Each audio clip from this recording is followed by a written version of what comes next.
The language of the birds. A man saw a bird and found him beautiful. The bird had a song inside him, and feathers.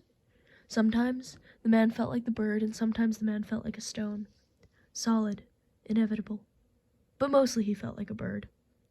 Or that there was a bird inside him, or that something inside him was like a bird fluttering. This went on for a long time. 2. A man saw a bird and wanted to paint it. The problem, if there was one, was simply a problem with the question, why paint a bird? Why do anything at all? Not how, because hows are easy, series or sequence, one foot after the other, but existentially, why bother? What does it solve? And just because you want to paint a bird, do actually paint a bird. It doesn't mean you've accomplished anything. Who gets to measure the distance between experience and its representation? Who controls the lines of inquiry? We do. Anyone can. Blackbird, he says. So be it. Indexed and normative. But it isn't a bird. It's a man in a bird suit. Blue shoulders instead of feathers, because he isn't looking at a bird, real bird, as he paints. He's looking at his heart, which is impossible. Unless his heart is a metaphor for his heart, as everything is a metaphor for itself.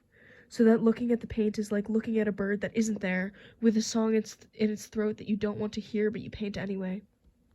The hand is a voice that can sing what the voice will not, and the hand wants to do something useful. Sometimes, at night, in bed, before I fall asleep, I think about a poem I might write, someday, about my heart, says the heart. 3. They look at the animals. They looked at the walls of the cave. This is earlier. These are different men. They painted in torchlight, red mostly, sometimes black, mammoth, lion, horse, bear, things on a wall in profile or superimposed, dynamic and alert. They weren't animals, but they looked like animals, enough like animals to make it confusing. Meant something, but the meaning was slippery. It wasn't there, but it remained. Looked like the thing, but wasn't the thing. Was a second thing, following a second set of rules, and it was too late.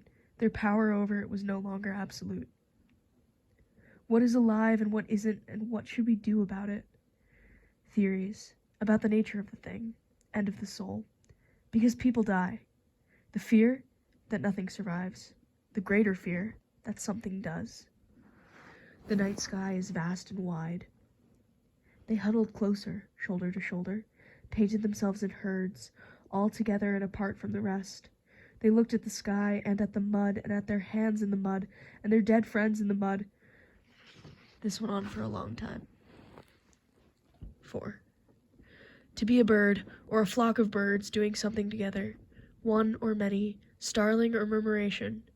To be a man on a hill, or all the men on all the hills, or half a man shivering in the flock of himself. These are some choices. The night sky is vast and wide. A man had 2 birds in his head, not in his throat, not in his chest, and the birds would sing all day, never stopping. The man thought to himself, one of these birds is not my bird. The birds agreed.